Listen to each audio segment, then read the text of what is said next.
La NES Mini Classic está siendo todo un éxito en ventas, un gran golpe por parte de Nintendo. Esta consolita, que es una réplica de la NES a pequeña escala, lleva 30 juegos preinstalados que son auténticos clásicos de Nintendo. Aquí en Utopía Friki vamos a hacer una breve review de cada uno de los 30 juegos. ¡Vamos allá! Balloon Fight. Antes de ser uno de los rostros más conocidos de la industria del videojuego, Satoru Iwata fue el programador de este sencillo juego de esquivar obstáculos en el aire. La inercia del movimiento y lo difícil que podía llegar a ponerse lo convirtieron en todo un clásico entre los primeros títulos de la NES. Su modo multijugador, si nos ponemos finos, podría considerarse un antecedente de los actuales modos horda de los shooters. Bubble Bubble, aunque muchos os acordaréis más del Puzzle Bubble o Abusta Move, que también se llamaba así, el origen de estos Bub y Bob se remonta a esta Coin-Op de 1986, posteriormente adaptada a NES. Las burbujas eran su arma más mortífera, pues capturaban a los enemigos en ella. Tenían un montón de trucos, un final auténtico solo desbloqueable en pareja, niveles ocultos, así como las corrientes de aire invisibles que te desviaban las burbujas. Castlevania, el primer juego de la saga, tenía todo lo que marcaría la franquicia: niveles complejos y llenos de color, enemigos puñeteros que aparecían en el peor momento de un salto difícil, objetos secundarios sin los cuales pasarte ciertos jefes era un martirio, y una banda sonora memorable. Aunque te lo hayas pasado 10 veces en PAL, vas a alucinar con la velocidad del original NTSC. Castlevania 2 Simon Quest. La primera parte es un hito, pero la secuela es tan repudiada por los cambios como adorada por su rareza. Su ciclo de día y de noche era algo único para la época, y sus misiones y la obligada exploración de una villa para obtener pistas, a menudo falsas, de por dónde había que ir, también eran algo innovador para el momento. Quizá Konami se pasó de obtusa y pasárselo sin guía era prácticamente imposible, pero sigue siendo un clásico. Aún así, habríamos preferido el tercero, qué lástima que no esté en esta NES Mini Classic. Donkey Kong. Antes de que Mario tuviera nombre, Donkey Kong ya era una mascota dentro de Nintendo, incluso si era el villano de la historia. Saltar barriles y plataformas sigue siendo divertido pese a los 35 años que han pasado de su lanzamiento original en arcade. Su éxito en los salones recreativos fue lo que empujó a Nintendo a lanzarlo junto a la Famicom en 1983, catapultando la carrera de Shigeru Miyamoto dentro de la compañía. Donkey Kong Jr. Estamos ante una secuela bastante irreverente. Donkey Kong es ahora quien necesita ser rescatado y de las manos del malvado Mario. Ni más ni menos. ¿Cómo han cambiado los tiempos? El hijo de Donkey se las tuvo que apañar para superar pantallas mucho más complejas y numerosas de las que su padre tuvo en su primer juego. Y sí, esta es la única vez que Mario ha sido el malo en un videojuego. Dr. Mario. Aunque Tetris era el rey de los juegos de puzzles por piezas, Dr. Mario se ganó muchos fans por su planteamiento ligeramente distinto y porque, bueno, Mario era médico y nos daba pastillas sin parar hasta matar a los virus de nuestro estómago.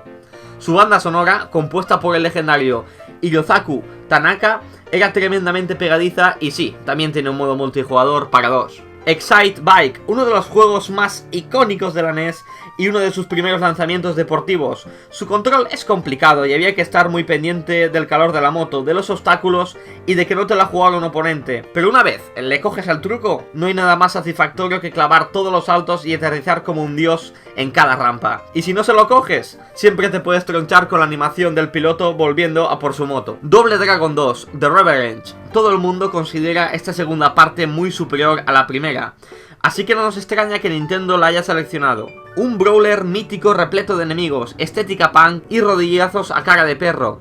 El control es un poco extraño respecto a la primera entrega, pero te acabas acostumbrando. A diferencia del primer Double Dragon de NES, este sí incluye 2 jugadores simultáneos. Final Fantasy. ¿Quién se le iba a decir a Hinoboru Sakaguchi en 1987? El que creía que su último juego en la quebrada Squaresoft acabaría siendo el germen de una saga con más de 30 juegos hasta la fecha, y con una popularidad durante sus primeras 10 entregas que nadie pudo igualar. Aunque los años no hayan pasado en balde, además de su valor arqueológico y su innegable fetichismo por los fans de la saga, se agradece su incorporación al set porque jamás llegó a salir en la NES europea. Galaga. Galaga sigue siendo un juego endiabladamente difícil y adictivo en 2016, tanto como lo era en 1981. Llegó a Famicom 4 años más tarde. Aunque Space Invaders siempre será el más conocido y rompedor de los shoot'em up, esta joya de Namco implementó algunas de las ideas que ahora son norma en el género. Eso sí, tu madre podría acabar con dolor de cabeza con los efectos de sonido de las naves alienígenas. Ghost and Goblins fue el primer cartucho de Famicom de 128 KB de memoria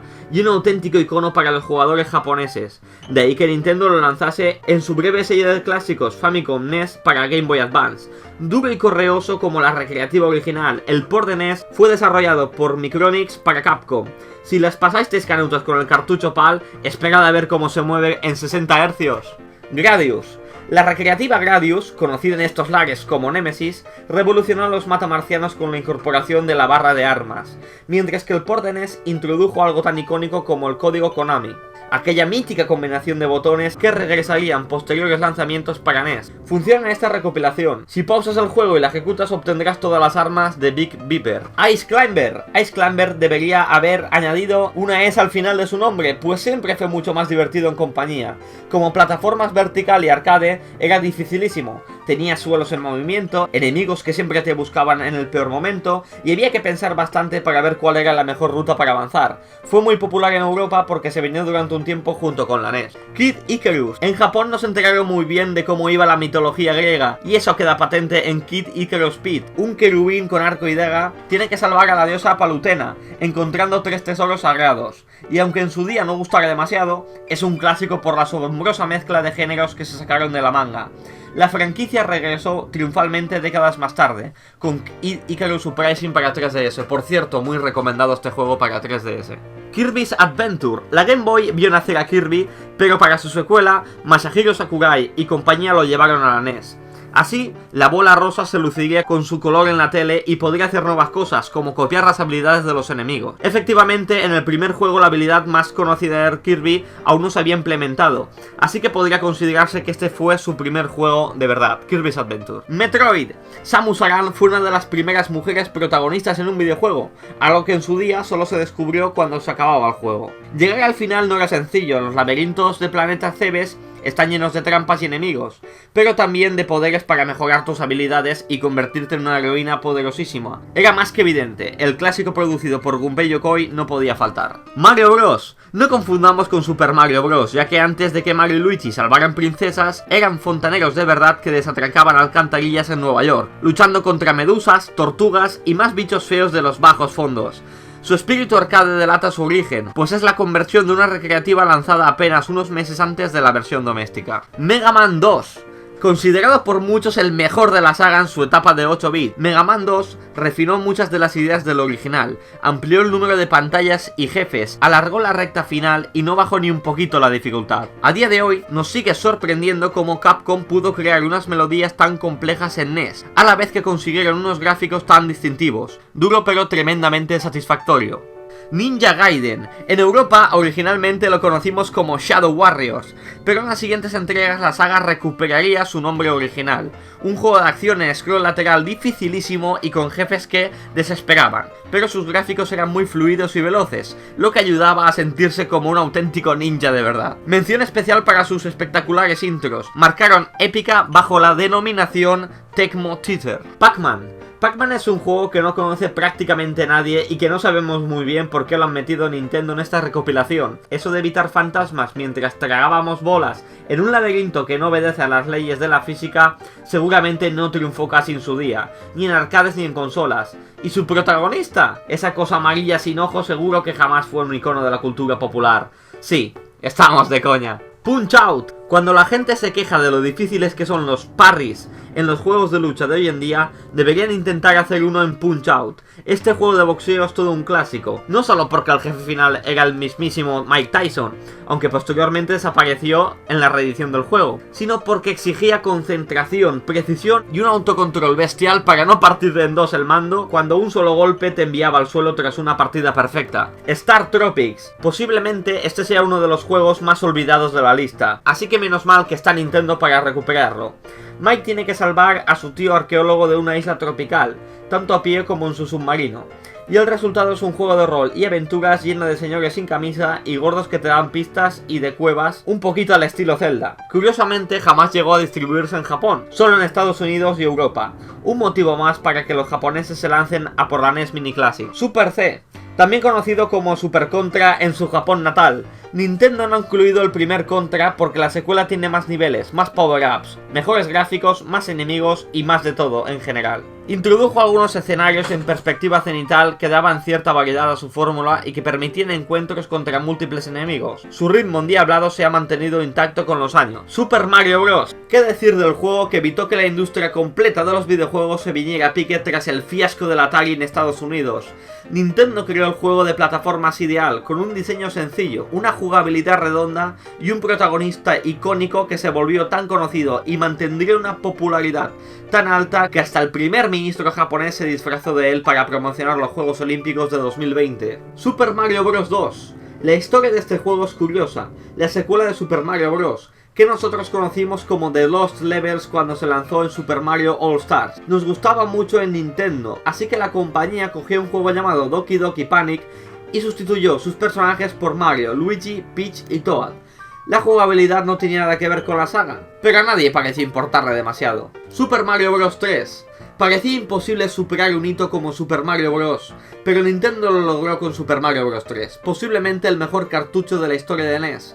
De pronto, Mario se puso las orejas de mapache y nada volvió a ser igual. Sus extensas fases, sus mundos llenos de secretos y el carisma que reembolsa el apartado gráfico, los enemigos y la música quedaron grabados a fuego en la memoria de una generación. Tecmo Bowl. Esta recopilación no tiene demasiados juegos deportivos, pero Tecmo Bowl no está aquí por meter alguno más, sino porque era un juegazo. Incluso si no pilotas nada de fútbol americano, Tecmo te enamora con este juego sencillo y divertido, equipos, estrategias y un montón de posibilidades. Algo admirable para un cartucho tan antiguo.